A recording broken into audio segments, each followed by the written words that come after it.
নির্বাচনের গরম হাওয়া লেগেছে, হাইরে নির্বাচনের গরম হাওয়া লেগেছে। শার্ট প্যান্ট সব খুলে রেখে পাঞ্জাবি আর টুপি পরে মানুষের দুয়ারে দুয়ারে হাঁটতেছে, হাইরে নির্বাচনের গরম হাওয়া লেগেছে, হাইরে নির্বাচনের গরম হাওয়া লেগেছে। কাউকে ধরবে হাতে আর কাউকে ধরবে পায়ে, বুড়ো চাচাকে ডেকে বলবে তুমি আমার ভাই, পকেট থেকে বাহির করে দিবে টাকার নোট, বলবে আমি জনদরদে দিও আমায় ভোট। এইসব কথা শুনে আমার চাচা জান বলে গেছে, নির্বাচনের গরম হাওয়া লেগেছে, হাইরে নির্বাচনের গরম হাওয়া লেগেছে। বাইরে আমার আমি লম্বা সড়ো সময় নষ্ট করব না। সূরা সূরা আয়াত নম্বর 42, কোন সূরা? জোরে কোন, আরো জোরে। জোর হলো না বন্ধুরা আমার। আপনারা মনে মনে চিন্তা করতেছেন হুজুর এত জোরে খালি কয় জোরে, খালি বলে জোরে, কারণ হলো এই শয়তান আপনার আমার প্রকাশ্য শত্রু। বাইরে আমার এই শয়তান কিন্তু আপনাকে আমাকে ধোঁকা দেবে। আল্লাহ বলেন উতি, বন্ধুরা আমার আল্লাহ বলতেছেন সুন্দর করে আপনার সুবহানাল্লাহ আলহামদুলিল্লাহ আওয়াজ যতদূর পর্যন্ত যাইবে ততদূর পর্যন্ত শয়তান আপনাকে আমাকে ডিস্টার্ব করতে পারবে না। তাহলে শয়তান কিন্তু কি বন্ধুরা আমার শত্রু, মনে রাখতে হবে। আল্লাহ বলেন সূরা সূরা আয়াত নাম্বার 42, আল্লাহ বলেন ইন্নামাস সাবিলু আলাল্লাযিনা ইয়াজলিমুনান নাস। কথাকার জোরে কোন, আল্লাহর নাম বলে খুশি না বেজার? যদি তাকে খুশি আওয়াজটা হবে বেশি, মুখে থাকবে হাসি। পারবো? আমরা সকলে কোরআন বুঝি তো? যদি বলেন হুজুর কোরআন কিরকম বুঝিনি, রাত থেকে শুনতেছি, তো যারা কোরআন বুঝে তারা এখান থেকে উঠে গেল কেন? এখনো পর্যন্ত রাস্তায় কিছু মানুষ ঘোরাফেরা করতেছে, আমি বুঝলাম না। কারণ হলে এই প্রতিপক্ষ দুই শ্রেণী মানুষ বসার জায়গা করেছে, এক শ্রেণী পুরুষ আরেক শ্রেণী নারী।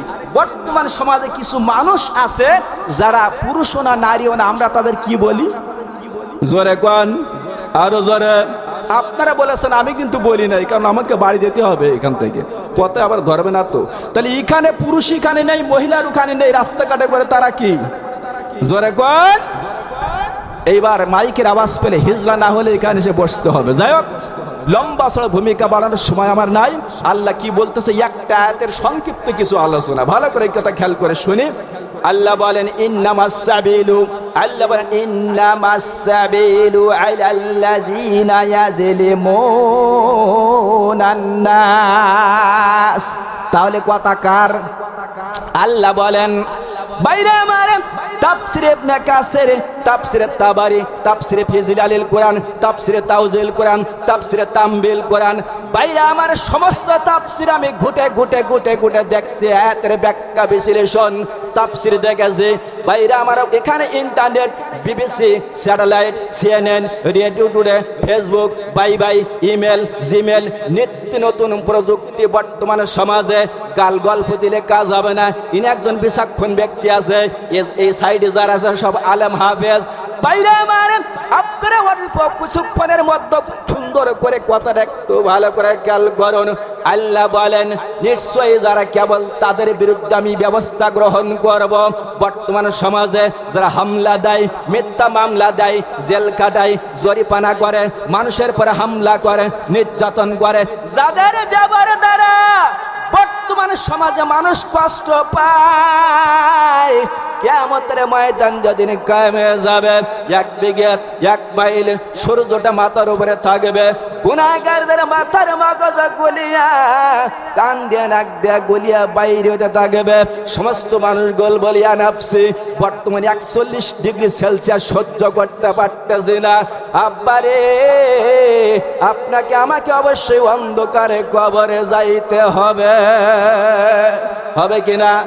লোক আসবে দেখতে আমায়, দেখবে আমার লাশ, আরে কেউ করবে কবর আর কেউ কাটবে বাস, আরে কেউ করিবে গোসল আমায়, কেউ করিবে দাফন, আল্লাহ ছাড়া সেদিন আমায় হবে না কেউ আপন। কথা বলেন বাইরে আমার এমন কোন মানুষ এখানে নাই যে যার কেউ না কেউ কবরে নাই। ও আব্বা জানে তুমি চিন্তা করে দেখো তোমার জীবনের শেষ মাহফিল হতে পারে বাবা গো। আব্বা বলতে এই বাড়ি আমার, আমার বলতে বলতে কবর দেশে চলিয়া গেল। বাইরে আমার দাদা বলতে এই বাড়ি আমার, পদ্দাদা বলতে এই বাড়ি আমার, বাবা বলতে এই বাড়ি আমার। আসলে চিন্তা করে দেখলাম বাবা রে কিছুই নাই রে, কিছুই নাই, একমাত্র আপনাকে আমাকে যাইতে হবে অন্ধকারে কবরে। কথা বলেন কবরে কে করে রবে একা একা, অন্ধকারে বাতি নাই, বন্ধ করে সাথী নাই, নেবে না খবর তোমায় ও প্রিয়জন, কবরে কে করে রবে একা একা। ধরে কোন মারহাবা। ক্ষমতা আর টাকার সিন্ধুক, আত্মরক্ষার পিস্তল বন্দুক সবই তোমার পড়ে রবে এই দুনিয়ায়, কবরে কে করে রবে একা একা। লা ইলাহা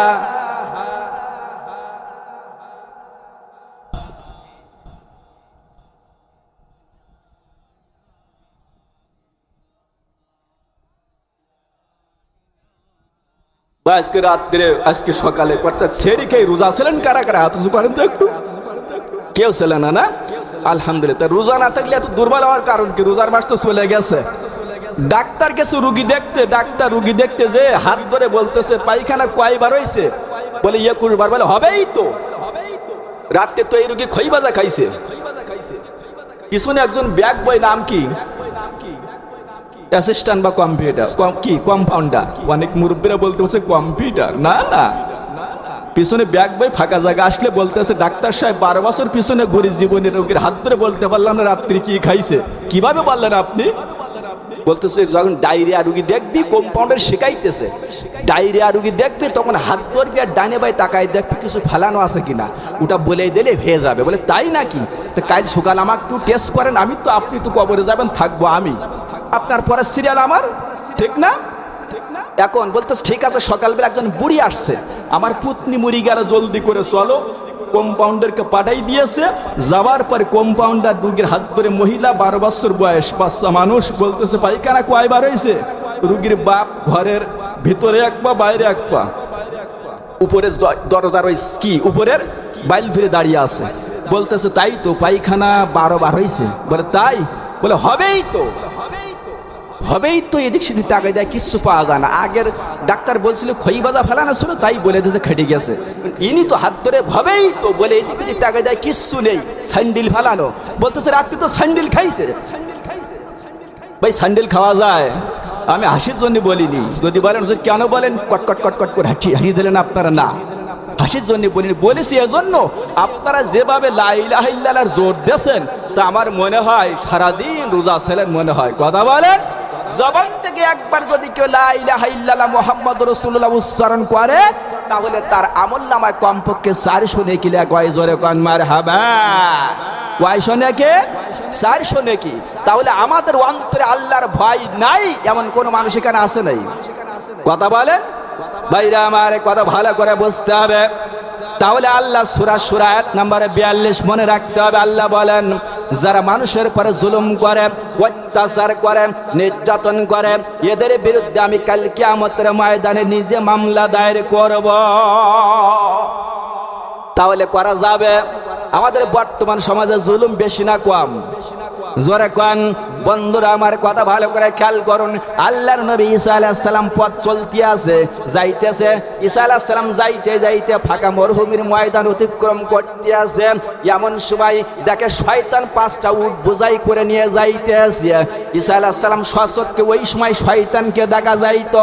বাইরে আমার এমন সময় আল্লাহর নবী ঈসা আলাইহিস সালাম ডাক দিয়ে বলেন, শয়তান রে একটু দাঁড়াও। বলে কেন, কি হয়েছে? বলে 5টা উট ভর্তি করে নিয়ে তুমি কি নিয়ে যাইতেছ? বলে আমার ব্যবসা। বলে তোমার আবার ব্যবসা আছে নাকি? বলে আপনার যেমন ব্যবসা আমার ওই ব্যবসা। ধরে নাউজুবিল্লাহ। ভাইরা আমার, বলে এই 5টা উট বোঝায় কোন উটের ভিতর কি বোঝায় আছে আমি জানতে চাই। বলে 1 নম্বর উটের ভিতরে আছে জুলুম, যারা দীর্ঘদিন যাবৎ ক্ষমতায় থাকে, ক্ষমতার থেকে বাড়ি ঝড়ি নামানি যায় না, এমন কিছু বর্তমান সমাজে যেমন বিশ্বের ভিতরে আছে। বাংলাদেশের কথা আবার আমি বলতেছি না ভাই, সব কথা কিন্তু বলা যায় না, অ্যাঙ্গেলে বুঝে নেবেন।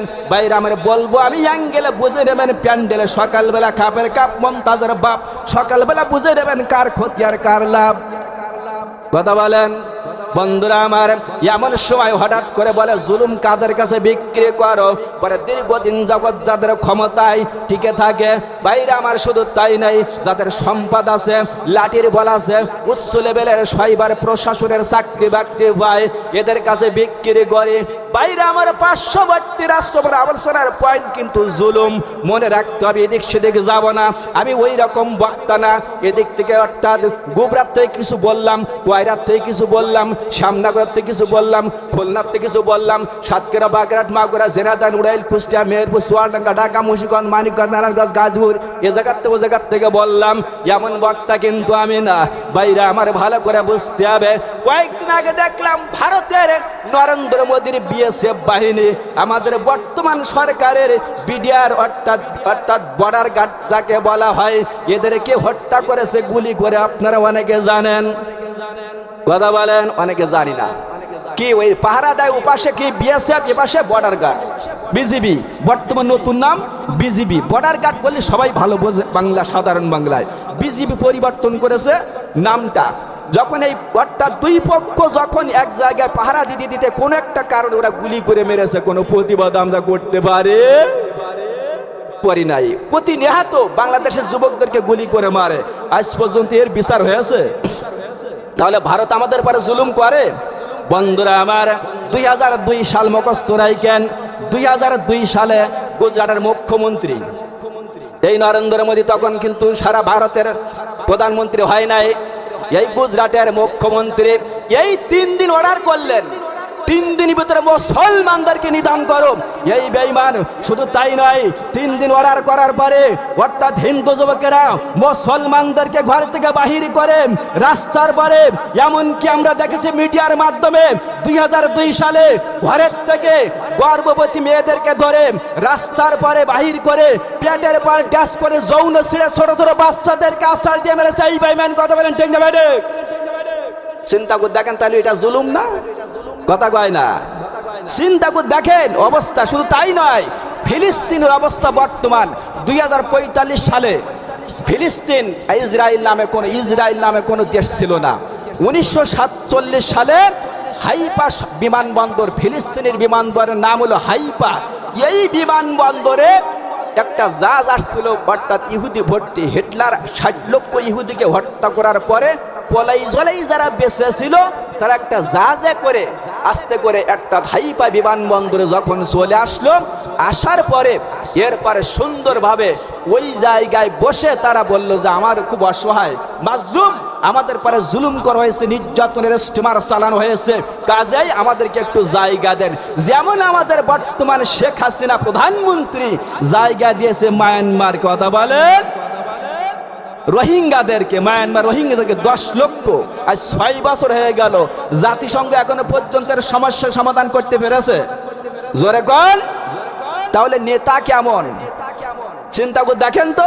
আজকে সেই ফিলিস্তিনের 41 কিলোমিটার, ঢাকা শহরে গেছেন যারা এখানে বুঝতে পারতেছেন, ঢাকা শহরে যেমন ঘন বসতি, বিল্ডিং 10 তলা 20 তলা তো হাত অন্তর। কথা বলেন, এইরকম 41 কিলোমিটার পর্যন্ত ধ্বংসস্তূপ, যে বর্তমান বিশেষজ্ঞরা গবেষণা করে মিডিয়ায় প্রচার করেছে, ওগুলো পরিষ্কার করতে 14 বছর লাগবে। তাহলে এটা জুলুম না? কথা বলেন। কি ঘুমায় গেলেন নাকি? ঘুমায় গেলেন? চিন্তা করে দেখেন জুলুম কারে কয় বর্তমান সমাজে। ভাইরা আমার, শুধু তাই নয়, রাসূল কারীম সাল্লাল্লাহু আল্লাহ বলতেছেন কিয়ামতের ময়দানে আমি এদের বিরুদ্ধে মামলা দায়ের করব। তাহলে আল্লাহ যদি মামলা দায়ের করে, তাহলে বর্তমান সমাজে আমরা কিছু লোক আছি যে ক্ষমতা একবার পাইলে ব্রেন ঠিক থাকে না, নমরুদের ক্যাটাগরি চলে যায়, ফিরাউনের ক্যাটাগরি চলে যায়, হাজ্জাজ বিন ইউসুফের ক্যাটাগরি চলে যায়। মনে রাখবেন, বর্তমান সমাজে মানুষের উপরে জুলুম করে, অত্যাচার করে, নির্যাতন করে। হাজ্জাজ 1,20,000 মুসলমানদেরকে জেলের মধ্যে ঢুকে হত্যা করেছিল। এখনো পর্যন্ত সেই হাজ্জাজ কি বেঁচে আছে? জোরে কোন কোথায়? অন্ধকার কবরে চলে যেতে হবে। এই জন্য ক্ষমতা চিরদিন এক জায়গায় ভাটা হবে, জোয়ার হইলে মনে রাখতে হবে। এই জন্য চিন্তা করে দেখেন, যে যতই বাহাদুরি করুক, নবাব সিরাজউদ্দৌলা, মিরন, মির্জাফর, জগৎ শেখ, স্বরূপ চাঁদ, নন্দন কুমার রায়, লর্ড ক্লাইভ, নবাব মীর কাসেম, এরা মুসলমান। নবাব সিরাজের সাথে যেভাবে বেঈমানি করেছিল, অত্যাচার নির্যাতন করে গোপনে তাকে হত্যা করেছিল, এরকম বর্তমান যারা বাহাদুরি করে, মুসলমানদের পারে, আলেমদের পারে নির্যাতন জুলুম অত্যাচার করতেছে, খোদার কসম করে বলে, এমন একদিন আসবে এদের পাশে দানের মতো কবর গিয়ে পর্যন্ত মানুষ পাওয়া যাবে না। বাড়ি যাই ঠিক বললি ভালো হবে, বোর সাথে কথা শুনতে খারাপ লাগে নাকি? কারণ আমাদের হিংসা। কথা কষ্ট নিবেন না মনে, ভাই আমরা বুঝি না। তাই যদি বলেন হুজুর কেমন বুঝি না, কথা ভালো করে খেয়াল করুন। বুঝি না এজন্য আমাদের গ্রামে একজন আছে, ডাব চুরি করতে গেছে, 3 বন্ধু একসাথে। তার ব্রেনটা একটু ঢিলা, 12টা 14টা ডাব যে গাছে, ওই কাঁদিতে এক মাথায় বেঁধেছে রশির, গাছে উঠে আরেক মাথা নিচে উরুতি বেঁধেছে। কারণ হলো এই, ওই 3 জনের মধ্যে ওইটি সব থেকে বুদ্ধি বেশি, এই জন্য ওর গাছে উঠেছে। তো 12-14টা ডাব কি ওজন কম না বেশি? ওই এক মাথা করতে 2 হাত রশি, এক মাথা ওই ডাবের কাঁদিতে, আরেক মাথা পায়। আর 2 জন পাড়া দিচ্ছে, বাড়িয়াল আসে কিনা। এমন সময় যেই ডাব কাটি দিয়েছে, ওই ডাবের আগে উনি নিচে আসি, কথা কয় না। কারণ কি? উনি বুঝতে পারে নাই। আপনারা কিন্তু বুঝতে পারতেছে না জিনিসটা। মুসলমানদের পরে নির্যাতন জুলুম কিন্তু আল্লাহ সইতে পারে। বন্ধুরা আমার, শুধু আমার কথা নয়, বিশ্বনবী কি বলেন, আল্লাহর নবী বলেন। দেখেন এখানে সরাসরি আমি হাদিস অর্থাৎ উঠাই নিয়ে আসছে, পিকচার বানানো কোনো কথা নয়। আল্লাহ রাসূল বলেন, ইয়াকুলুমান মাশামা জুআলিমিন, যারা মানুষের উপরে জুলুম করে, অত্যাচার করে, নির্যাতন করে, তাদের সাথে তাদের সমর্থন করে, সহযোগিতা করে, রায় দেয়, তাদের পক্ষে কাজ করে, পিছে পিছে ঘুর করে, খোদার কসম করে বলে, ঠিক ধুলুক থেকে তীর ছেড়ে দিলে যেমন দূরে সরে চলে যায়, ঘোড়াকল টান দিলে যেমন বন্দুকের থেকে গুলি বের হয়ে যায়, তুমি ঠিক ইসলাম থেকে তোমার নাম আইডি কার্ডে মুসলমান সলিমুদ্দিন, কলিমুদ্দিন, আব্দুল জব্বার, কিন্তু মনে রাখতে হবে তোমার নাম আল্লাহর খাতায়, তোমার নাম কাফের কাফের কাফের। কথা বলেন ঠিক না বেটি? বন্ধুরা আমার, কথা একটু মুখস্থ রাখেন। যদি বলেন হুজুর আপনি তো ওয়াজ করতেছেন সকালবেলা দ্রব্য মূল্যের দাম, তাহলে তো আমরা তো কাজে চলে যাব, আর লম্বা করবো না। বন্ধুরা আমার, কারণ হলো দ্রব্য মূল্যের দাম বেশি না কম? জোরে কন। একজন কষ্টে বুকে বুক ফেটে যায়, কষ্টে লিখেছে একটা সুন্দর একটা গজল, আমি না বললো না, ছোট্ট এক কলি বলি। একবারও চাউলের দাম বাড়ে, একবারও ডাউলের দাম বাড়ে, একবারও চাউলের দাম বাড়ে, একবারও ডাউলের দাম বাড়ে, অসহায় গরিবেরা কষ্টে যে মরে, একবারও চাউলের দাম বাড়ে, একবারও ডাউলের দাম বাড়ে। কথা বলেন ভালো করে বুঝতে হবে। গত বছর এইরকম সময় জিরে কিনেছিলাম 40 টাকার শ, বর্তমানে এখন 100 টাকা। কথা কয় না, কথা ভুল, 110-20। বাইরে আমার কথা ভালো করে বুঝতে হবে। আর মহিলাদের সম্পর্কে কিছু আমার অ্যান্টিবায়োটিক লাস্টে আছে, কারণ ওরাই বর্তমান সরকার, ওদের সম্পর্কে কিছু বলা দরকার। আর মাঝে মাঝে শুনতেছি আমাদের সংসারে এসে জ্বালাইয়া পড়াইয়া করতেছে সরকার। জোরে গান, জোরে গান। বাইরে আমার, এই জন্য পর্দা ছাড়া নারী, ব্রেক ছাড়া গাড়ি, নদীর কোলে বাড়ি, বাইরে আমার কোনো গ্যারান্টি নাই। আছে জোরে গান আছে। বন্ধুরা আমার, খাদিজা রাদিয়াল্লাহু তাআলা দুনিয়ার জমিনে থেকে সম্পদ সমস্ত কিছু কোরআনের জন্য বিলিয়ে দেয়। আসিয়া সুমাইয়া জীবন দেয়। মারিয়াম আলাইহিস সালাম দুনিয়ার জমিনে থেকে, বন্ধুরা আমার, জান্নাতের ফল খায়। আর আমাদের নারীরা যখন রাস্তা দিয়ে হেঁটে যায়, আমাদের যুবকরা পিছন দিক থেকে তাকায় দেখে বলে মালকে সত্তর ভাই। জোরে গান। হাট বাজারে মার্কেটে যাও দেখো শুধু নারী, কেউ যে আবার সেজে গেছে করছে দোকানদারি, কেউ যে আবার মেকআপ করে, কেউ যে আবার মেকআপ করে চালায় হোন্ডা গাড়ি। কথা বলেন, কিয়ামতের আলামত এসে গিয়েছে, তাই তো নারী বেপরদায় রাস্তায় চলেছে। বন্ধুরা আমার, তাহলে আমাদের অন্তর আল্লাহর ভয় আছে? জোরে কন। আমার উঠাই দিয়েছেন 11:30, এই সময় ওয়াজ হয় না। বন্ধুরা আমার, তারপরও কিছু কথা আমি বলে যাই। আপনারা বলেন হুজুর একেবারে আসলাম, টাকাগুলোকে হালাল করে নেবেন নাকি? কথা বলেন। বন্ধুরা আমার, আল্লাহ বলতেছেন অন্তরে কথা ভালো করে খেয়াল করুন। বন্ধুরা আমার, শয়তান আল্লাহর হুকুম মানে নাই কয়টা? জোরে গান। 6 লক্ষ বছর ইবাদত করেছিল, 30,000 বছর বাইতুল মুআম্মর জিয়ারত করেছিল। বন্ধুরা আমার, 13 বছর ফেরেশতাদের সামনে ওয়াজ করেছিল, কিন্তু তার নাম শয়তান হলো একটা হুকুম না মানার কারণে। বন্ধুরা আমার, মা বোনেরা তোমরা কথা শোনো। তোমার মতো অত্যন্ত সুন্দর একজন মা ছিল। ভাইরা আমার, বর্তমান সমাজে আইন এর কথা বলতেছিলেন মুফতি জামাল হোসেন। ভাইরা আমার, 10টা 20টা জেলায় সফর করে। আমার জাহাঙ্গীর ভাই বিভিন্ন জায়গায়, খুলনা বিভাগের মধ্যে ভাইরা আমার বিভিন্ন জায়গায় মাহফিল করে। আব্বাজান প্রত্যেকটাই টার্গেট থাকতে হবে। হুজুর যদি 10টা কেটেও খাওয়াও, এই কোরআনে আছে। বন্ধুরা আমার, অন্তরে যদি আল্লাহর ভয় না থাকে আব্বারে, লম্বা শোনার নাম কিন্তু কামিয়াবি না, অল্প শুনে মানার নাম হইল কামিয়াবি। জোরে কোন মারহাবা। আল্লাহ রাব্বুল আলামিন এই কোরআনে বলতেছেন, ওয়াত্তাকু ইয়াউমান তুরজাউনা ফিহি ইলাল্লাহ। কথাকার জোরে কোন, আর জোরে। ভাইরা আমার, ওমর রাদিয়াল্লাহু তাআলা কেমন নেতা, রাষ্ট্র ক্ষমতায় যখন উনি তাহাজ্জুদের সময় রাস্তা দিয়ে হেঁটে হেঁটে যাইতে আছে, এমন সময় যাইতে যাইতে হঠাৎ করে উনি থমকে দাঁড়িয়ে গেলেন, কারণ মহিলা কণ্ঠের আওয়াজ আসতেছে ফাঁকা জায়গা থেকে। ভাইরা আমার, বর্তমানে সমাজে ফাঁকা রাস্তায় যদি আসতে যে দেখলাম বন্ধুরা আমার, ওই যে বাজারে নারীর এমন পরিমাণ বেশি, যুবক আর যুবতীরা, কারণ আকাশ শ্মশান আছে, বাতাস খাতুন তো থাকবেই। কথা কয় না? আকাশ শ্মশান যতক্ষণ আছে ততক্ষণ বাতাস খাতুন থাকবেই, ঠিক? বন্ধুরা আমার, মহিলা কণ্ঠের আওয়াজ পেয়ে ওমর দাঁড়িয়ে গেলেন। এমন সময় মহিলা কণ্ঠের আওয়াজ পেয়ে যখন দাঁড়িয়ে গেলেন, ওমর কানটা খাড়া করে দিলেন, কারণ ওমর এমন একজন নেতা, ইন্না শাইতানা খাওয়া মারা। ওমর যে পথে যাইতো, শয়তান 40 দিন পর্যন্ত ওই পথে যাইতো না। জোরে কোন মারহাবা। ওমর থমকে দাঁড়িয়ে গেলেন, কানটা বাড়াইয়া দিলেন। এমন সময় উনি শুনতে পাইলেন 16 বছরে একজন নারী, তার নাম জামিলা। ওই নারীকে লক্ষ্য করে বৃদ্ধ মহিলা তার মা ডাক দেয়া বলে, মা জামিলা, তুমি কি শেষ রাত্রে তাহাজ্জুদ নামাজ পড়েছ? বলে হ্যাঁ পড়েছি। বলে তুমি কি ছাগল দুইছো, অর্থাৎ বকরি দুইছো? বলে হ্যাঁ। বলে কতটুকু দুধ হয়েছে? বলে 3 পর মতো। বলে আরেক পা পানি মিশাইয়া ওর মধ্যে 1 সের পুরাইয়া দাও। জোরে কোন মারহাবা। কাজটা ভালো না খারাপ? কথা বলেন। মান গাশা ফালাইসা মিন্না। বন্ধুরা আমার, নবী আমার বলেন ধোঁকা দেওয়া যাবে না কাউকে। বন্ধুরা আমার, প্রতারণা করা যাবে না। কয়েকদিন আগে মধু কিনলাম, বন্ধুরা আমার বলতে, হুজুর আপনি তো ওয়াজ করবেন, আমাদের এলাকায় যান, এই মধুটা আপনি নিয়ে বাড়ি যান, খান, 500 টাকা দেন, বেশি না, 800 টাকার জায়গায় 500 টাকা।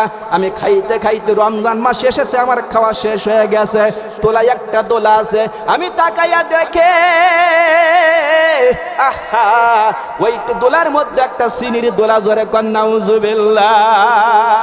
আহা, চিন্তা করে দেখুন, শরীরের চামড়া ছিল টানা, মিষ্টি সরে গাইতাম গান।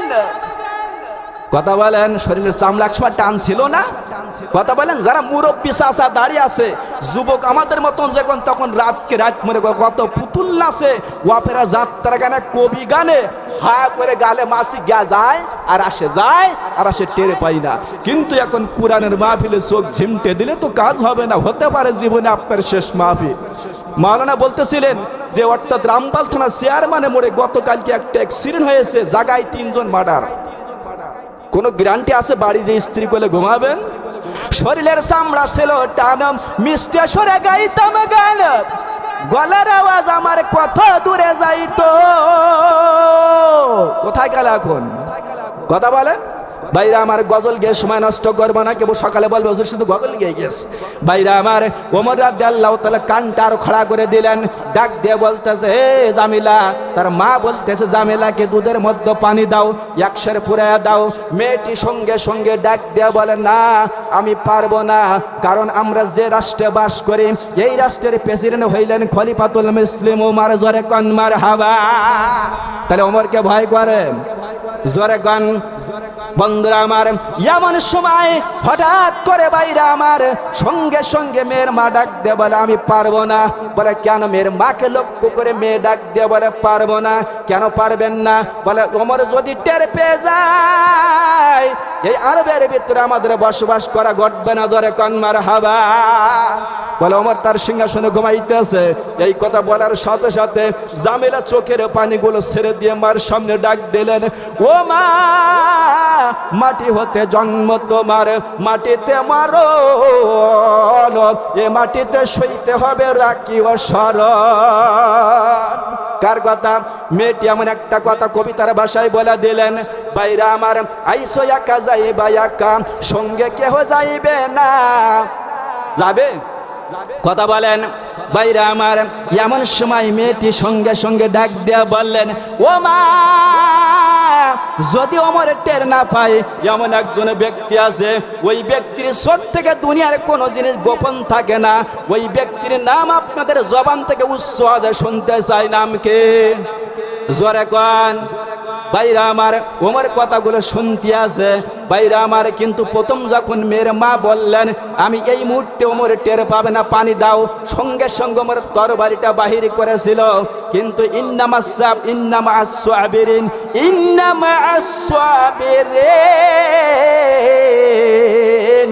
ধৈর্যশীলকে আল্লাহ পছন্দ করে। ওমর ধৈর্য ধরলেন। সঙ্গে সঙ্গে এই কথাটা মেয়ের মুখ থেকে যখন শুনলেন ওমর দেরি করলেন না, ওখান থেকে ঘোড়া টান দিয়ে আস্তে করে চলে গেলেন। কোথায়? দরবারে চলে গেলেন। সকালবেলায় NSI, SBI, DGFI, CID, intelligence, গোয়েন্দা বইয়ের বিভিন্ন কায়দার বাহিনী ছিল। এই বাহিনীদেরকে মহিলা দুইজন গোয়েন্দাকে পাঠিয়ে দিলেন, যাও উমুক পাহাড়ের কিনারে মেয়ে আর মেয়ের মা বাস করে, সঙ্গে সঙ্গে বন্দি করে ফেলাও। তাই নাকি? বলা হ্যাঁ। সঙ্গে সঙ্গে মেয়ের মা আর মেয়েকে ওমরের দরবারে বাইরে আমার বন্দি করে ফেলাইল। যখন বন্দি করে ফেলাইছে ভরা মজলিসের মধ্যে ওমর রাদিয়াল্লাহু তাআলা মেয়ের মার দিকে লক্ষ্য করে ডাক দিয়ে বলতেছে, হে মেয়ের মা, জামিলার মা, হে জামিলার মা, তুই 2 নম্বর মহিলা। জোরে কোন নাউজুবিল্লাহ। এ সমস্ত যুবকের ভালো লাগবে না। কেন? যুবকদের ভালো লাগবে কি জানে? এই তোর কোন কোন জায়গায় ব্যথা রে হে বান্ধবী ললিতা, এই চায় থাকিস কান কি কবি কোয়া, তুমি চাইলেই আমি কমো হা হা। কথা কয় না? ঢোলে বাড়ি দিলে কি যুবকেরা সকাল হয়ে গেলে উঠতো? কথা কয় না? উঠতো না। কারণ হলে এই মুরব্বী চাচা, এই মুরব্বী চাচারা সারা রাত ওয়াজ শুনে 12টার সময় বাড়ি গিয়ে স্ত্রী বলতেছে, এই কবরে যাওয়া লাগবে, হুজুর জায়গায় ওয়াজ করেছে, ফজরের 10 মিনিট আগে ডাকি দিস। বলে ঠিক আছে ডাকি দেব। তুমি ঘুমাও তো অসুস্থ হয়ে পড়বা। ঠিক আজানের আধা ঘন্টা আগে, স্ত্রী ঘুমাচ্ছে না যে স্বামীর ডাকি দেব, আজানের আধা ঘন্টা আগে 2 জন ঘুমায় পড়িস। ফজরে আজান হয়ে গেছে, নামাজ হয়ে গেছে, জামাত হয়ে গেছে পরিষ্কার। হঠাৎ করে স্ত্রী টের পেয়ে বলতে, ওঠো স্বামী, ওঠো, ও আব্দুল্লাহর বাপ, ওঠো, উঠে মসজিদে যাও। তুমি চিন্তা করতেছো মরণের কবরের চিন্তা। তাড়াহুড়ো করে, অন্ধকার ভাব আছে, তাড়াহুড়ো করে উজু করে একটা সুন্দর করে এরকম একটা আড়ার পাড়ার থেকে দড়ির পাড়ার থেকে এরকম একটা পাঞ্জাবি ঘাড়ে নিয়ে উনি আস্তে করে মসজিদে গেছে। আসসালামু আলাইকুম রাহমাতুল্লাহ, ইমাম সাহেব আসসালামু আলাইকুম রাহমাতুল্লাহ, নামাজ শেষ। আরে আল্লাহ, সারা রাত দৌড়ে খেয়াঘাটে দেই কোন, সারা রাত দৌড়ে খেয়াঘাটে দেই, গড়গুড়ি করলাম কি? তাড়াতাড়ি হাতে জামাতে কোনো রকম একটা এখন সূর্যোদয় হয়ে জামা গায়ে দেবো, জামার হাতা খুঁজতেছে। ইমাম সাহেব বলছে, কি হয়েছে চাচা? বলছে, দেখো দিন বাবা, হাতা কই? বলে, আমার কাছে দেন। আস্তে করে সুন্দর করে হাতে করে নিয়ে বলতেছে, চাচা এই যে চাচির সায়া। হাসির জন্য বলি নাই, কেন বলেছি? এই যুবকেরা যারা উঠতেছে এরা কিন্তু বুঝতে পারতেছে না এইটা আর কি দাম। কথা কয় না? জোরে কোন। এখন যদি প্রশ্ন করি, ওই যুবক তুমি বলো তো রাসূল সাল্লাল্লাহু আলাইহি ওয়াসাল্লামের দাদার নাম কি? ফার্স্ট ডিভিশনে ফেল। ও যদি বলি সব থেকে কোন নায়িকার মার্কেটে, শাকিব খান না জায়েদ খান না অপবিশ্বাস না পূর্ণিমা, কথা বলেন না, অর্থাৎ কি সেই ওই কি পরিমণি, এরা বলতে পারবে সুন্দর। কিন্তু যদি রাসূল সাল্লাল্লাহু আলাইহি ওয়াসাল্লামের দাদার নাম বলি, যে পাত্রে যাতে কাজ করলে তাই পড়ে, অনেক কথা কব, কখন সময় শেষ। যে পাত্রে যা থেকে কাজ করলে তাই পড়ে, মধুর পাত্রে কাজ করলে কি গুড় পড়বে? এই যুবকেরা উঠে যাচ্ছে, এদের ভিতরে খালি কি জানেন, এরা শুধু এই দুনিয়ার রং তামাশা, cricketer, first class, man of the match, কোন নায়িকা, কোন কিরা গায়ক, কিরা টিকটাক, এই সমস্ত। রাসূল সাল্লাল্লাহু আলাইহি ওয়াসাল্লামের দাদার নাম জিজ্ঞেস করলে আমরা অনেকে বলতে পারবো না। আল্লাহ রাসূল আব্বার নাম কি? Abdul Muttalib. তার পিতার নাম কি? আব্দুল কি? বাপের নাম আব্দুল্লাহ, আব্দুল মুত্তালিব। তার পিতার নাম হাশেম, তার পিতার নাম মান্নাব, তার পিতার নাম কুসাই, তার পিতার নাম কিলাব, তার পিতার নাম মিহাই, তার পিতার নাম কাব, তার পিতার নাম লুয়াই, তার পিতার নাম গালিব, তার পিতার নাম ফিওর, তার পিতার নাম মালিক, তার পিতার নাম নজর। বাইরে আমার অনেক জানার নাম কেরামতি না, কমপক্ষে 4 জন জানা আপনার আমার জরুরি। বাইরে আমার মুখস্থ রাখতে হবে, কিন্তু এগুলো আমরা নাড়াচাড়া করবো না। এখন বাড়ি যেই চিন্তা করবো, দলিল বাইর করবো আমার অর্থাৎ ঘেরের ভিতরে আর কোনো ব্যক্তির জমি বেড়ে পড়েছে কিনা, বাইরে আমার মুখস্থ রাখতে হবে। আব্বা জান, সময় আমার শেষে আসতে আছে, অল্প একটু কথাটা বলেই শেষ করব। বাইরে আমার ওমর রাদিয়াল্লাহু তাআলা সঙ্গে সঙ্গে ডাক দিয়ে বলে, হে জামিলার মারে। 2 নম্বরে মহিলা বলার সাথে সাথে মহিলার 2 চোখ থেকে পানি টপ টপ করে জমিনে পড়তেছে। জোরে কান আল্লাহু আকবার। ভাইরা আমার, এমন সময় জামিলার মা ডাক দিয়ে বলে, কেন আপনি আমার 2 নম্বর মহিলা বললেন? এ কথা যখন বললেন, সঙ্গে সঙ্গে ওমর ধমক দিয়ে বলেন, বেয়াদব, রাত্রে আমি শুনেছি আমার রাজ্যের ভিতরে অন্যায় আমি সহ্য করি না। তুমি যে কাজ করেছো তোমার মেয়েকে বলেছো, তবে তোমার মেয়েটার মধ্যে তাকওয়া আছে। জোরে কোন মারহাবা। ভাইরা আমার, বর্তমান সমাজে এমন নারী পাওয়া যাইবে? কথা বলেন, যাইবে? ওয়াক্তের নামাজতে পড়ে না, আর তাহাজ্জুদ গোজারির মেয়ে কার আছে? ছক্করে একটা দুটো খুঁজতে পাওয়া। ভাইরা আমার, ভালো করে কথা খেয়াল করে আমি শুনতেছিলাম, বলতেছিলাম, বন্ধুরা আমার একটু মতস্থ রাখতে হবে, ইমান অত্যন্ত দুর্বল, এই জন্য কোরআন শুনতে ভালো লাগে না। সুন্দর করে কবি বলেছেন, কসুর পাতার পানি যেমন করে টলমল, এই জামানায় ইমান যেন তেমনই দুর্বল। বন্ধুরা আমার, সঙ্গে সঙ্গে ডাক দেয়া বলে, 2 নম্বর মহিলা রে, তোর কিন্তু কোরআন অনুযায়ী বিচার গর্ব কি? ইয়া আইয়ুহাল্লাযিনা আমানু কুনু কাওয়ামিনা বিল কিসত, তোমার অবশ্যই ন্যায়ের উপর থাকতে হবে। আমার যতক্ষণ নিঃশ্বাস আছে, এ মহিলা মনে রাখতে হবে, যতক্ষণ ক্ষমতা আছে, আমার শেষ নিঃশ্বাস অর্থাৎ বাইর হওয়ার আগ পর্যন্ত আমার রাষ্ট্রের মধ্যে কোনো অন্যায় সহ্য করব না। বন্ধুরা আমার, কথা ভালো করে খেয়াল করুন। এমন সময় সঙ্গে সঙ্গে ডাক দেয়া বলে, জামিলা, ওমরকে একটু বুঝায় দাও, তোমার বয়স কয় বছর? বলে, মা আমার বয়স 16 বছর হয়ে গেছে। বন্ধুরা আমার, 16 বছর বটেই হয়ে গেছে। এই 16 বছর 3.5 বছর যখন বয়স, তোমার আব্বাজান কোথায় গিয়েছিল? এই কথা বলা বলি করতেছে ওমরের সামনে। এমন সময় হঠাৎ করে পিছন দিক থেকে একটা গম্ভীর আওয়াজ আসলো, হে ওমর, আমার খলিফা রে, তুই কাকে 2 নম্বর মহিলা বললি? জোরে কোন আল্লাহু আকবার। বন্ধুরা আমার, এই ডাকটা শোনার সাথে সাথে ওমর বেহুশ হয়ে গেল। বেহুশ অবস্থায় কে যেন ডেকে ডেকে ওমরের ব্রেনের মধ্যে ঢোকাইতেছে, হে ওমর, আমার খলিফা কার 2 নম্বর মহিলা বলেছিস? যতক্ষণ পর্যন্ত ওই মহিলার কাছে মাপ না চাবি রে, ততক্ষণ পর্যন্ত আমি কিন্তু তোর আসল প্রকৃতিক ইমানের অর্থাৎ ইমানদারের খাতায় নাম উঠাইব না। বিপদে পড়ে গেছে, গুতুই পড়লে সুসিও। জোরে কোন, আরো জোরে। বাইরে আমার, কথা ভালো করে খেয়াল করুন। এমন সময় বন্ধুরা আমার, ওই অবস্থায় স্বপ্নের মতো অর্থাৎ বেহুশ অবস্থায় দেখতে পাইতেছে, শুনতে পাইতেছে, বিশ্বনবী ডেকে ডেকে বলতেছে, ওমর, ওই মহিলার 2 নম্বর মহিলা বললে মুখস্থ রাখুন কথাগুলো ভালো করে। আব্বাজান, মা বোনেরা আছে, এই জন্য আমি তাদের জন্য কিছু অ্যান্টিবায়োটিক বলতেছি, 2-5 মিনিটই শেষ। বন্ধুরা আমার, এমন সময় সঙ্গে সঙ্গে বিশ্বনবী ডাক দিয়ে বলে, ওমর, শুনে রাখ, শুনে রাখ, ওই মহিলা এমন এক তাকওয়া, ওয়াত্তাকু ইয়াওমান তুরজাউনা, এর ব্যাখ্যা বিশ্লেষণ আমি আপনাদের সামনে করতে আছে। বন্ধুরা আমার, ওয়াত্তাকু ইয়াওমান তুরজাউনা ফিলাল্লাহ, মৃত্যুর পরে তোমার একটা জিন্দেগি আছে, যেই জিন্দেগিতে কিন্তু তুমি এই দুনিয়ার জমিনে কিন্তু তাকাব্বুরি করতেছো, বাহাদুরি করতেছো। মরণের পরে তোমার যে জিন্দেগি আছে রে, এই জিন্দেগিতে আমল আকলাক করেছো, ওই কিয়ামতের ময়দানে তুমি কি আল্লাহর সামনে দাঁড়ায় হিসাব দিতে পারবে? ও মা বোন, তোমরা যে কায়দায় বর্তমান সমাজে ঘটতেছ, আগে দেখতাম সুন্দর করে উন্নাটা এই কায়দায় দিত, এখন উন্না দেখতেছি শহর এলাকায় এই কায়দায় দেয়। কথা কয় না? আর ভালো জাতের কুশাই যদি হয়, গরমে এমন এমন পোশাক পরতেছে, ভিতরে ছোট্ট একটা জামা গায়ে দেয়। এক বন্ধু দেখে আরেক বন্ধুর গায়ে ধাক্কা দিয়ে বলে, মাল কি সত্তর ভাই? কথা কয় না? মা, তুমি চিন্তা করে দেখো, তোমার পেটে দেলোয়ার হোসেন সাইদে, তোমার পেটে মামুনুল্লাহ, তোমার পেটে খাজা মহিনুদ্দিন, তোমার পেটে বড় পীর আব্দুল কাদের।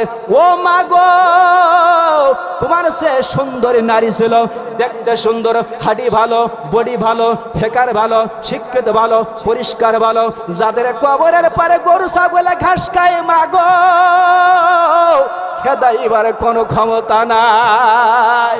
আছে কত যে সুন্দর নারী কবরে শুয়া রইয়াছে, কত কালো দেখো না ভাবিয়া।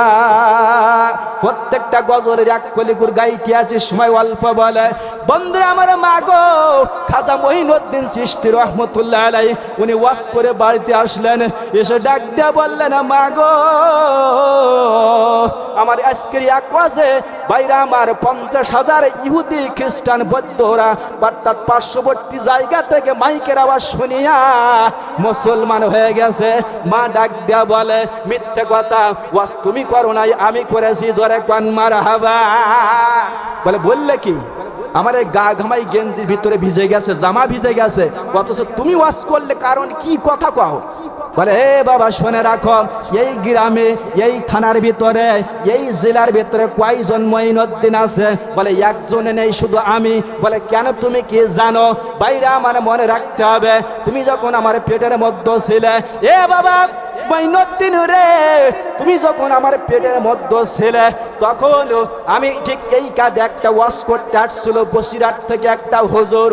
ঠিক আমি আস্তে করে সুন্দর করে ওই হুজুর যখন ভাত খাইতেছিল, পর্দার ভিতর থেকে আমি জিজ্ঞেস করলাম, ও বাবা, আমি জানতে চাই, তোমার মতো বড় আল্লাহর ওলি, অত্যন্ত বড় আলেম বানাইতে চাই, তুমি কি করলে পরে আমার পেটে একটা সন্তান আছে?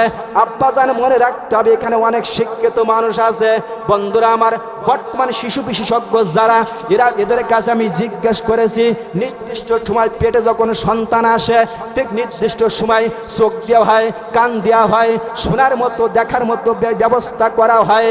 তুমি ঠিক ওই পেটের মধ্যে মা যা করে, পেটের মধ্যে সন্তান থাকার পরে মা দুনিয়ায় যা করে সব কিছু দেখতে পায়। এই জন্য পেটে যখন বাচ্চা থাকে, মা গো, তোমার একমাত্র কাজ হবে এই গ্রন্থ কুরআন প্রত্যেক নামাজের পরে পড়া। মা, কথাটা শুনে রাখো। আহা, কিন্তু কুরআন পড়ে না, নামাজ তো দূরের কথা, কুরআন পর্যন্ত পড়ে না, কুরআন তো দূরের কথা, নামাজ পর্যন্ত পড়ে না।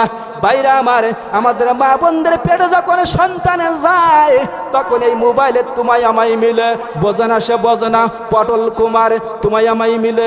বাইরে আমার সাকিব খান কিভাবে অপুকে জোড়ায় ধরে, জায়েদ খান কিভাবে পরিমণিকে জোড়ায় ধরে, কিভাবে বাইরে আমার জড়াজড়ি করে, প্রেম করে, পরক্রিয়া করে, ড্যান্স করে, কোন পোশাক পরে, এইগুলো হেলাম দিয়ে পালঙ্গর পরে সুন্দর করে দেখে।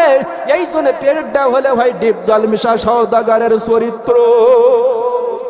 আপনারা বাড়ি যেই জোরে বলতেছেন না, চিন্তা করতে, ঠিক বলি মারবো না, রাস্তায় বেরুলি, বাড়ি যাওয়ার সাথে সাথে বউ বলি, তুমি ঠিক বললি, কায়দা করে কষবে না। কথা কয় না? কথা কয় না? বাইরে আমার কথা মুখস্থ রাখতে হবে।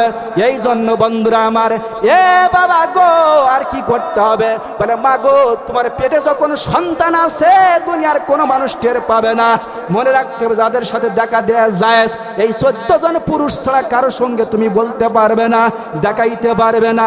প্রত্যেকটা ওয়াক্তের পরে কোরআন তেলাওয়াত করবে, আল্লাহর কাছে কান্নাকাটি করবে, আর আল্লাহর কাছে বলবে, মাবুদ গো, আল্লাহ আমার আমারে পেটে যে সন্তান আছে এই সন্তান যেন সুন্দরভাবে খাস আল্লাহর একজন নেককার বান্দা বা বান্দি হয়, জোরে কোন মারহাবা। ভাইরা আমারে, কিন্তু বর্তমান সমাজে সেই কাজ আমাদের নারীরা করে, জোরে কোন করে। দেখেন ওমর রাদিয়াল্লাহু তাআলার কথাটা এক মিনিটে বলে আমি শেষ করি। অনেকে সকালে বলবে হুজুরদের অভ্যাস হলো ঘটনার মাঝখানে কি ধাক্কা দিয়ে রেখে চলে যায়, বললি মারে মাঝখানে। আপনারা বলবেন ওমর রাদিয়াল্লাহু তাআলা যখন বেহুশ অবস্থায় হঠাৎ করে কে যেন ডেকে ডেকে বলতেছে, হে ওমর, কারে 2 নম্বর মহিলা বললি? উনি তো নেককারিনী, অর্থাৎ ওই মেয়ে জামিলার বয়স যখন 3.5 বছর, ঠিক তদ্রুপ ওই মেয়েটা 3.5 বছর বয়স। আমি ঘরের পিছনে দাঁড়াই, হুনাইনের যুদ্ধের দামাবেজ বেজে গেল। কোন যুদ্ধ? হুনাইনের যুদ্ধ। আমি ডাক দিলাম, উবাইদুল্লাহ রে, জলদি বের হ, যুদ্ধের ময়দানে যেতে হবে কোরআন প্রতিষ্ঠা করার জন্য, কোরআন প্রসার করার জন্য, এই কোরআনের জন্য। আজকে দেখেন, বাপ মুসলমান আমি মুসলমান, দাদা মুসলমান আমিও মুসলমান। এই জন্য দাদার মুসলমান হওয়ার কারণে বাপ মুসলমান, বাবা মুসলমান হওয়ার কারণে আমি মুসলমান, 35 সূত্রে। কিন্তু সাহাবীদের আমল একটু তাকায় দেখেন তো, উহুদের যুদ্ধের ময়দানে যখন রাসূল কারীম সাল্লাল্লাহু আলাইহি ওয়াসাল্লামের চতুর্দিক থেকে তীর আসতেছে, সকলেই ছোটাছুটি হয়ে গেল। উহুদের 70 জন সাহাবী হত্যা হলো। ঠিক ওই মুহূর্তে রাসূলের নিকটবর্তী ছিল তালহা রাদিয়াল্লাহু তাআলা। কি নাম? জোরে কোন বন্ধুরা আমার। যেদিকে তীর আসে কোরআনের জন্য তালহা রাসূলকে সেভ করতেছে, দৌড়ে যায়। যেদিকে তীর আসে বুক দিয়ে, পিঠ দিয়ে, বাইরে আমার হাত সমস্ত শরীর দিয়ে ঠেকাইতেছে। ঠেকাইতে ঠেকাইতে এমন একটা পর্যায়ে পড়ে গেলেন, সর্বশেষ যে তীরটা আসতেছে, এমন তীর আসা দেখিয়া তালহা রাদিয়াল্লাহু তাআলা একটু সামনে গেলেন, আবার পিছনে আসলেন। পিছন দিক থেকে নবী আমার ডাক দিয়ে বলে, তালহা রে, আমি জানতে চাই ব্যাপারটা বুঝলাম না, তোমার শরীরে এমন কোনো জায়গা নাই, জখমের চিহ্ন নাই, তুমি সামনে গেলা পিছনে আসলা, বুঝতে পারলাম না। বিশ্বনবীকে লক্ষ্য করে তালহা ডাক দিয়া বলতে আছে, আল্লাহর নবী গো, ও নবী গো, ওই তীরটার গতি বড় বেশি। আমি চিন্তা করলাম আপনার শরীরে স্পর্শ করিয়া যদি আমি থাকি, আমাকে ভেদ করে যদি ওই তীরটা আপনার শরীরে স্পর্শ করে, তাহলে অর্থাৎ আমি কিয়ামতের ময়দান আল্লাহর সামনে কিভাবে হিসাব দিব। এই জন্য আমি চিন্তা করলাম, একটু সামনে গেলাম, আমাকে ভেদ করে যেন মাঝখানে, আপনার আমার মাঝখানে যে তীরটা পড়ে, জোরে কোন মারহাবা। ভাইরা আমার, অর্থাৎ যখন ভেদ করে মাঝখানে পড়ে গেলেন, তালহা একটা চিৎকার দিয়ে একদম, আলী রে, আলী স্পষ্ট শুনতে পারেন, স্পষ্ট শুনিয়া আলীর বাহিনী নিয়ে দৌড়ে আসতে এসে দেখে বিশ্বনবী কষ্ট করে ওই গুহার মধ্যে মাথায় হেলমেট ছেদ করে 2টা কোড়া ঢুকে গেছে। আব্বা জান, ভালো করে কথা খেয়াল করুন। এমন সময় অর্থাৎ তালহা আস্তে করে দুনিয়ার জমিন থেকে বিদায় হয়ে যাইতে আছে। বন্ধুরা আমার, তালহা রাদিয়াল্লাহু তাআলার শরীরের জখমগুলো গুনতে আছে, গুনে গুনে দেখে 1 নাই 2 নাই 79টা তীর নিক্ষেপ হয়েছে। জোরে কোন আল্লাহু আকবার। হামজা রাদিয়াল্লাহু তাআলা শহীদ হয়ে গেলেন আলীর ওই উহুদের যুদ্ধের ময়দানে।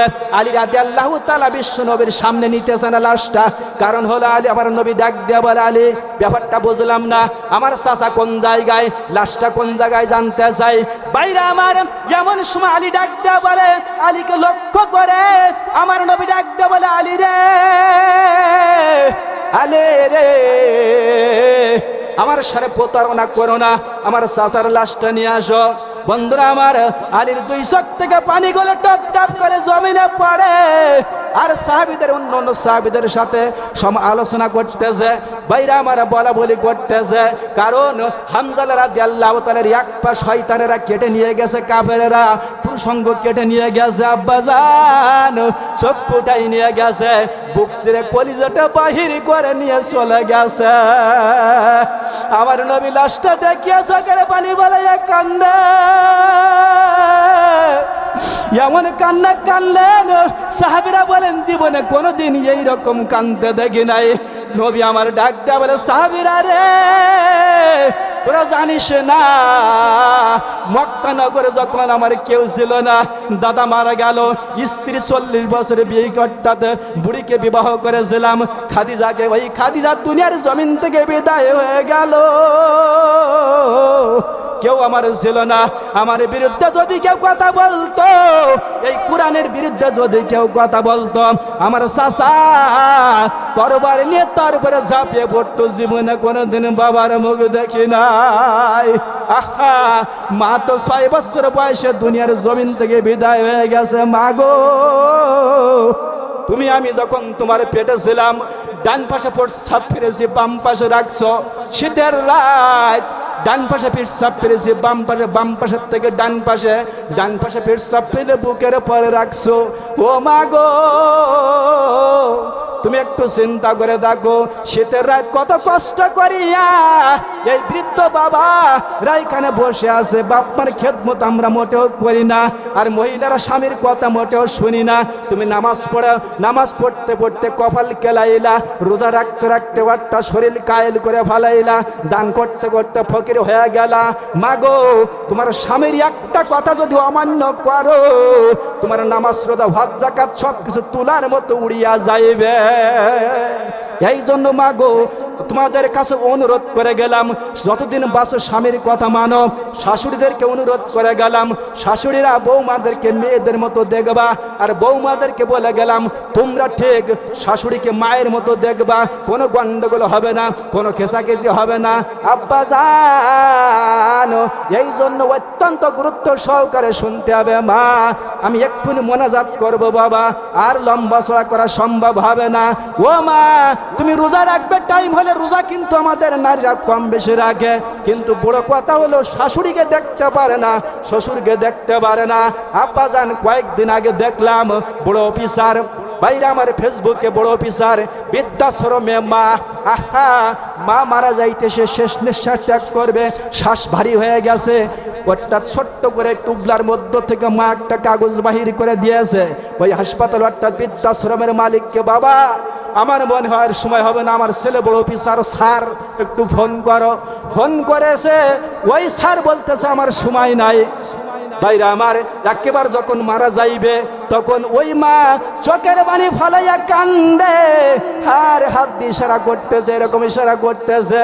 আব্বা জান, ওনারা বুঝতে পারেন, আবার মনে হয় ফোন করতে বলেছে, আবার ফোন করলেন।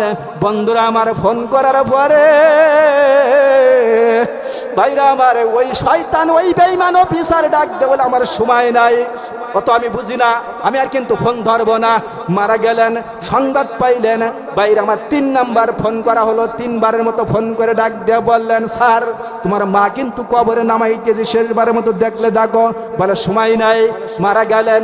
7 দিন পর আসলেন, এসে বলতেছে 5টা গরু কিনলাম, সব থেকে দামি গরু কিনতে কত টাকা লাগবে? বলে 10 লক্ষ করে একটা একটা। বলে এই যে এক কর্তা, এই 10 লক্ষ করে একটা গরু, এই গরু কিনে এই এলাকার সমস্ত মানুষদেরকে খয়রাত দিতে হবে, ভাত দিতে হবে, খাওয়াইতে হবে। ওই বৃদ্ধাশ্রমের মালিক ডাক দিলে, বেঈমান রে, তুই কোটি কোটি টাকার মালিক, তোর মা বিনা চিকিৎসায় মারা গেল। আহা, অনেক মানুষ আমরা এই এলাকায় আছি, অর্থ সম্পদের মালিক, বাপ বৃদ্ধ হয়ে গেছে, বাপের মনে কি খাইতে যায়। আহা, বাপের পকেটে টাকা, হোটেলের দিকে তাকায়, আর মনে মনে চিন্তা করে, তাই তো এই টাকা খরচ করলে আমার আব্দুল কাদেরের কি খাওয়াইব, শিক্ষিত কেমন করে করব। তুমি চিন্তা করে দেখো রে, তুমি একদিন বাবা হইবা, তোমার অবস্থা কি হবে।